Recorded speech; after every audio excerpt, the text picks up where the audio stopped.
Nanganganib na nga yung stocks ng ating dishwashing kaya naman samahan nyo akong gumawa ng dishwashing for today's video.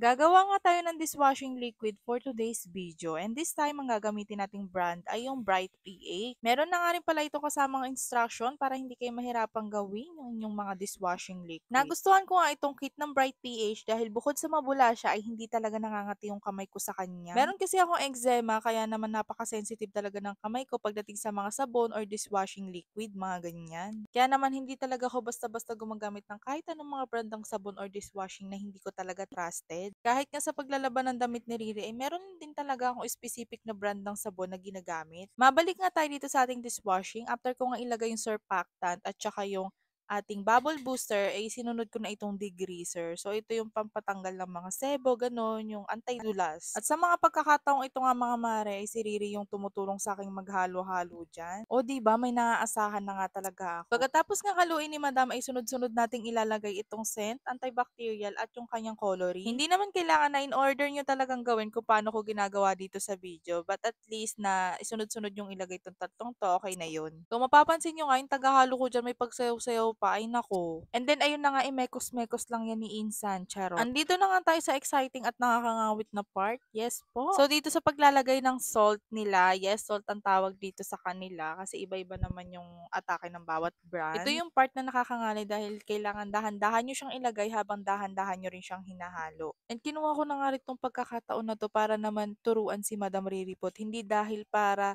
siya ang pumalit sa akin na magawa ng dishwashing in the future, kundi alam niyo yun, may napanood kasi ako na kailangan daw sinasama natin yung mga anak natin sa mga ginagawa natin para alam mo yun, parang bonding na rin, interaction. And maaalala nila paglaki nila, ganun. And napansin ko rin na kapag sinasali ko si Riri or nakikigawa din siya sa mga ginagawa ko, mas nag-e-enjoy siya kumpara sa panunood and paglalaro ng sarili niya, ganyan. At pagkatapos nga ng matinding pagmekos-mekos ni Insan dito ay eto na yung ating dishwashing. Kung nagtataka kayo kung bakit nabula is normal lang yan kasi kailangan pa natin siyang pagpahingahin for 24 hours before natin siya pwedeng ibenta or gamitin sa bahay.